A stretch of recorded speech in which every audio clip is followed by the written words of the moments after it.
तो कभी सोचा है कि अपना वाईफाई और 5G इतना तेज, इतना फास्ट कैसे काम करता है? अरे, इसका सारा क्रेडिट जाता है एक कमाल की टेक्नोलॉजी को, जिसका नाम है माइमो, और आज हम इसी की कहानी को समझेंगे। तो आज हम बात करेंगे डेटा की दीवार से टक्कर। फिर देखेंगे कि ये पैरेलल ट्रांसमिशन का आइडिया आया कैसे। उसके बाद समझेंगे कि ये उलझे हुए सिग्नल्स सुलझते कैसे हैं, लेयर्स की ताकत क्या है, और आखिर में इससे आगे का रास्ता क्या है। तो चलिए कहानी शुरू करते हैं उस पहली बड़ी मुश्किल से, जिसने इंजीनियर्स को कुछ हटकर सोचने पर मजबूर कर दिया। पहला पड़ाव, डेटा की दीवार से टक्कर। मतलब एक ऐसा पॉइंट जब एक मजबूत सिग्नल भी काफी नहीं था। हुआ ये कि वायरलेस कम्युनिकेशन एक ऐसी जगह आकर अटक गया था, मानो स्पीड बढ़ाने के सारे रास्ते बंद हो गए हों। बस सिग्नल की ताकत बढ़ाते जाओ, लेकिन स्पीड पर कोई खास असर ही नहीं पड़ रहा था। और यहीं पर वो बड़ा सवाल खड़ा हुआ कि भाई, एक मजबूत सिग्नल का मतलब हमेशा तेज इंटरनेट क्यों नहीं होता? और जानते हैं, इसी एक सवाल के जवाब ने वायरलेस टेक्नोलॉजी में एक जबरदस्त ब्रेक थ्रू को जन्म दिया। देखिए, बात कुछ ऐसी है, जब सिग्नल कमजोर होता है ना, तब थोड़ी सी भी पावर बढ़ाने पे स्पीड में जबरदस्त उछाल आता है।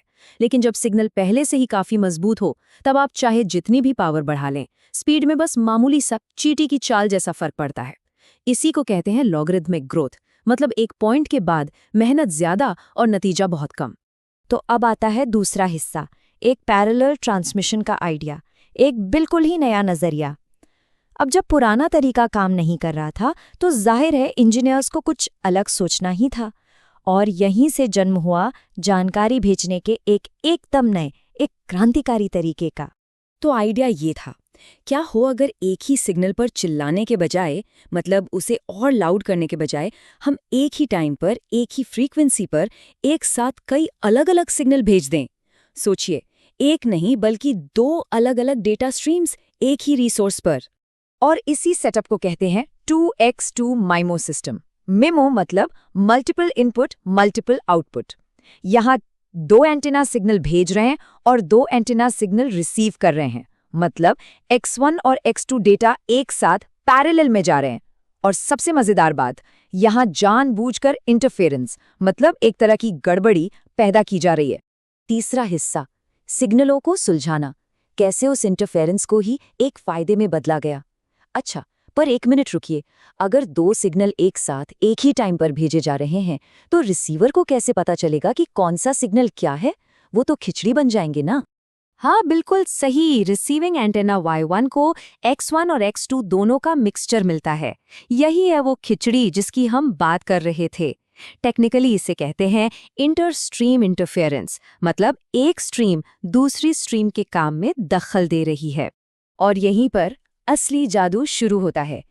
देखिए, रिसीवर बहुत स्मार्ट है।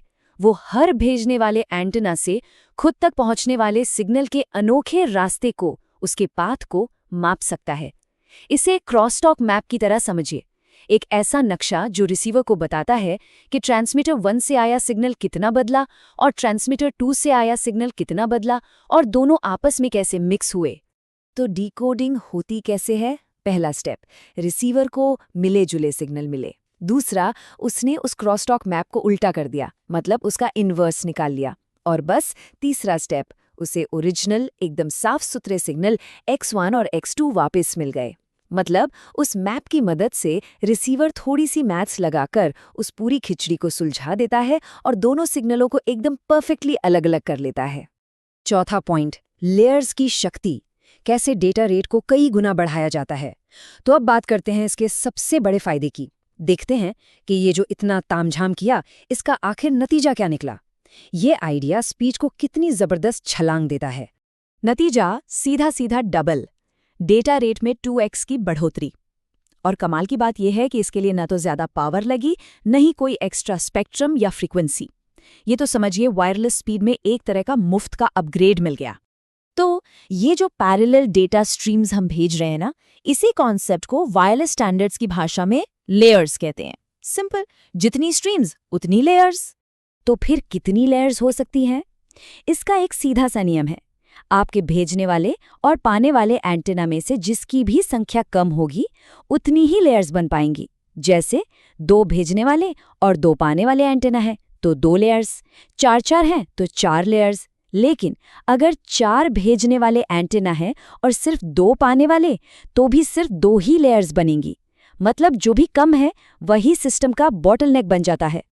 और अब हमारा आखिरी हिस्सा, आगे का एक बेहतर रास्ता, माइमो की पूरी क्षमता। तो लेयर्स जोड़ने की इसी काबिलियत ने उस डेटा की दीवार को आखिरकार तोड़ दिया और हाई सिग्नल पर भी स्पीड में वैसी ही सीधी लिनियर ग्रोथ वापस आ गई जिसकी उम्मीद सब छोड़ चुके थे। और सबसे हैरान करने वाली बात जानते हैं क्या है? ये जो डेटा रेट डबल हो रहा है, इसके लिए ट्रांसमीटर को चैनल के बारे में कुछ भी पता होने की जरूरत नहीं है।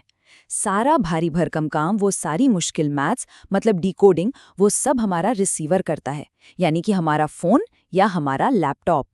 तो आखिर में ये एक बहुत ही दिलचस्प सवाल हमारे सामने आता है, क्या होगा अगर ट्रांसमीटर को भी वो क्रॉसटॉक मैप पता हो? सोचिए, अगर सिग्नल भेजने वाले को भी वो नक्शा मिल जाए और वो इस जानकारी का इस्तेमाल सिग्नल को और भी स्मार्ट तरीके से भेजने के लिए करे, तो टेक्नोलॉजी में और कौन-कौन से नए दरवाजे खुल सकते हैं।